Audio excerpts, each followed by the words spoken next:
네, 한미 관세 협상 성공적인 협상 결과입니다. 민생 회복과 성장으로 이어가겠습니다. 한미 관세 협상의 성공적 타결은 민생 경제 회복과 성장에 대한 기대를 한층 높였습니다.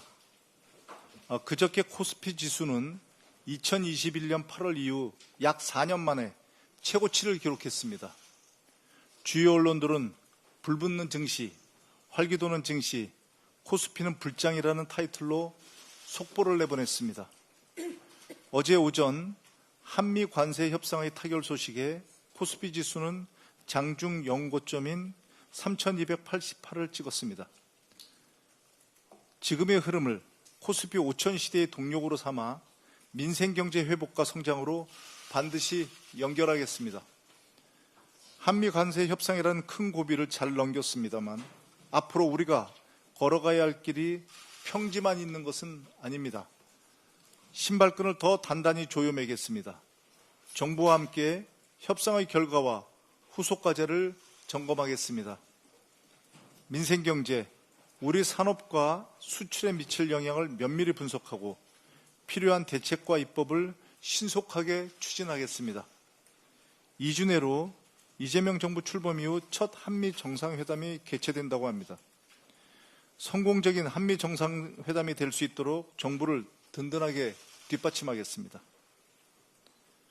국론 분열과 정쟁과 정치 선동에는 단호히 대응하겠습니다. 이번 협상 결과는 국민의힘이 마지노선처럼 주장한 일본의 결과와 비교했을 때 누구도 부정할 수 없을 만큼 성공적입니다. 하지만 국민의힘은 과도한 양보, 사실상 손해라며 평가절하하기 바쁩니다. 꼭 그렇게 하고 싶습니까? 정상회담을 얻어내기 위해 양보한 것이 아니냐는 억지 주장을 펼칩니다. 심지어 내란 공범인 한덕수에게 맡겼어야 했다는 황당무계한 주장도 합니다. 앞뒤 안 맞는 정쟁몰이이자 국론 분열과 국격 훼손의 정치 선동입니다.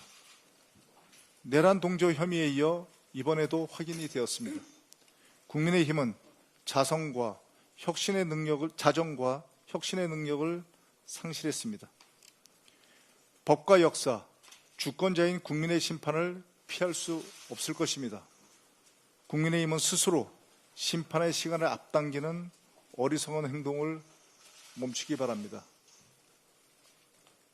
민주당은 민생개혁의 속도를 높이겠습니다.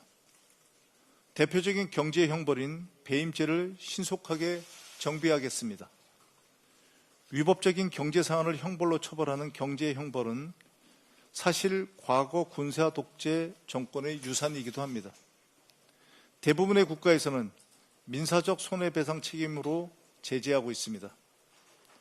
사업하시는 분들의 애로를 들어보면 배임죄 자체도 우려하지만 그보다 검찰이 배임죄 남용을 더욱 크게 우려하고 무서워합니다. 법원은 이사회 등의 절차를 거쳐 경영적 판단을 한 사안에 대해서는 배임죄 성립을 제한하고 있습니다. 하지만 검찰은 법원의 판례에도 불구하고 배임죄 수사와 기소를 남용해서 기업인들을 압박하는 사례가 수도 없이 많았습니다. 이러한 문제점을 인식한 법무부는 대검찰청에 배임죄 수사와 기소의 남용을 방지하기 위한 가이드라인을 제시한 바 있습니다. 이재명 대통령께서 기업 활동을 위축시키는 배임죄 남용 문제에 대한 제도적 개선을 지시하셨습니다. 국회도 그동안 배임죄 문제를 심각하게 인식하고 당정대 긴밀한 협력을 구축해왔던 사안이기도 합니다.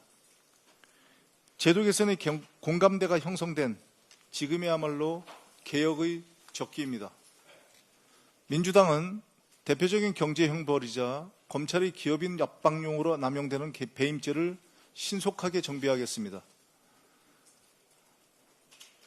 그 2단계로 나누어서 우선 민생 책임 강화를 전제로 다양한 의견을 잘 정리해서 최적의 방안을 찾아 처리하도록 하겠습니다. 더 나아가서 정부의 경제형벌 합리화 TF와 긴밀하게 소통하며 미진한 부분이 있다면 계속해서 보완 입법을 해나가도록 하겠습니다. 민주당은 경제형벌은 최소화하는 대신 민사 책임을 강화하여 경제형벌과 경제정의를 함께 실현하도록 하겠습니다. 실용적 시장주의 정부, 이재명 정부가 약속한 공정성장의 대한민국을 반드시 실현하도록 하겠습니다. 이상입니다. 다음으로 전현희 최고위원의 발언이 있겠습니다. 한미 관세 협상